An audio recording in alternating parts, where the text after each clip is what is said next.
lot of questions for you, bro, because first of all, I got to say your credits. I'm going to say your credits, first of all. Queen Sugar, the Halloween films, like Hollywood, the Halloween, I can't talk. I'm excited. Harriet, Selma, Django Unchained, Ray Donovan, Eastbound and Down, Rizzoli and Isles, The Blind Side, Road Trip, Drumline, Juwanna Man. Hey, King, can you leave some roles open for some of us? No. I need all that work. Hey, listen, man, you know, it's so crazy because when I was in my 20s, I couldn't get no work, right? My early 20s. So I said, once I started, I'm about to pull this Sam Jackson on their ass. I'm about to get all of it, man. Straight. That's so I started looking at it like that, man. Dude, hey, man, and I want to talk about that because that was one of my questions. What was your audition like? What was the struggle that you was going through in your 20s prior to when everything started to pick up for you? You know, man, I was just a theater actor, so I know I was doing way too much. You know what I'm saying? Okay. I had to learn how to act for the camera.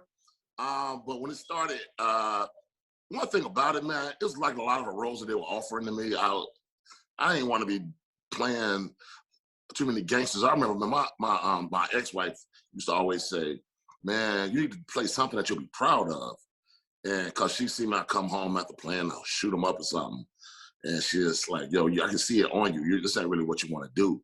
You need to, just be a little bit more direct about what you want. And when I started, pushing my life into that way and pushing my energy toward that way, then things just started opening up, man.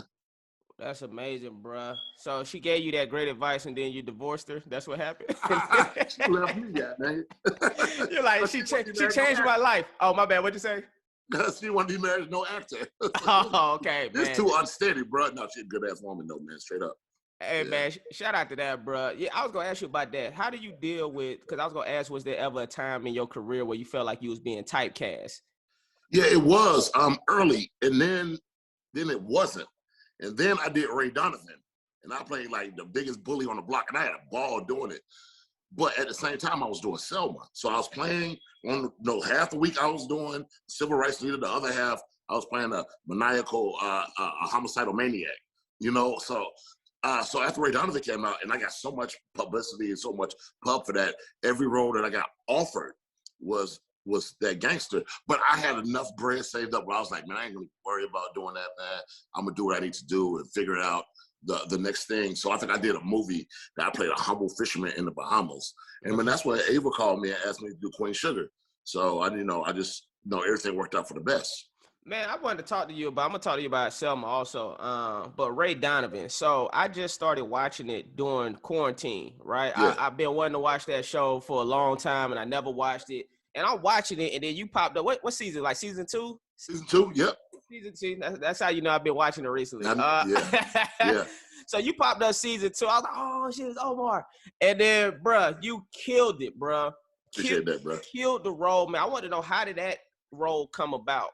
Like, what was the audition? Was it an audition? Was it an offer? Yeah, it was an audition. I think I sent the video in, and I think the producers called me, but they wanted a rapper. I knew they wanted a rapper to play that role. I think they wanted Rick Ross to actually play that role. Okay. And I think it just didn't work out.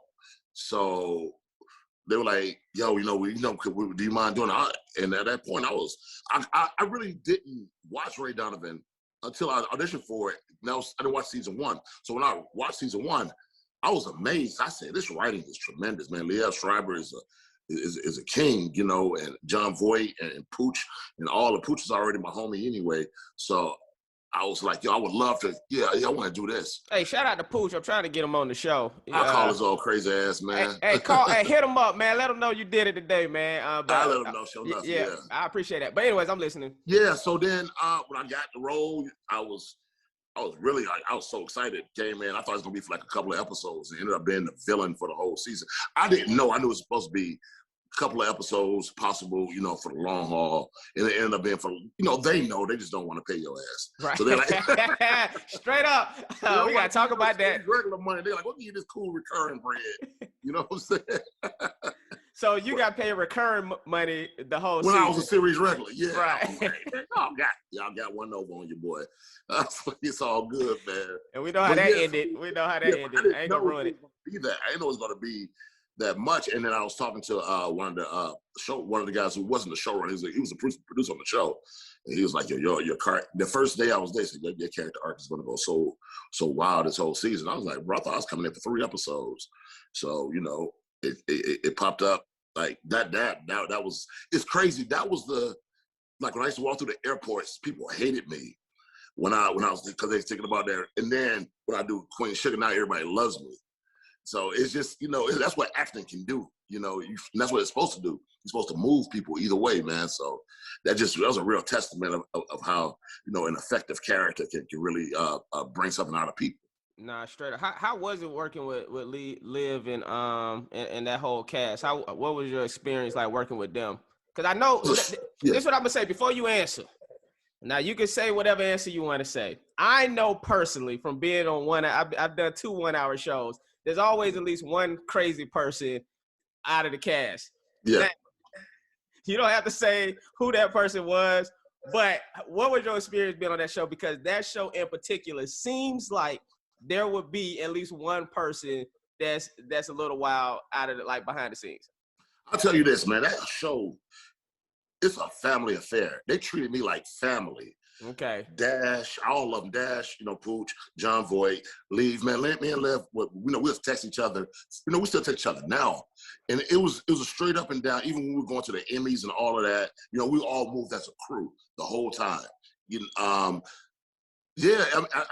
I think Queen Sugar feels like that now, but that was the first time I ever felt like that. On a television set. Even Eastbound and Down, we was all wild partying and crazy, having a good time, but this felt like real deal family. The crazy. Everybody crazy. Everybody is nuts. But that goddamn John Voight is special, though, boy. But he's such a good dude. What trips me out is that, I don't know if you know his political views or anything, man, but he's so far right. But, man, he's just such a good dude. We'll have, get-togethers. We'll be at Pooch's house or whatever, and he really is Pops. He really is there, He's the OG, taking care of everybody. And he is a legendary actor. Midnight Cowboy, all of that type of stuff, man. You just dude, this is John Voight right here, this is Howard Cosell from Ali, so, but he's on his own thing sometimes, but I dig him though, All right, yeah, I knew it was somebody.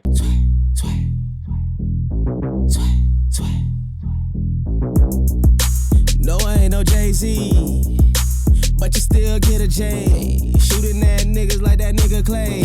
Invested in myself and doubled up my pay.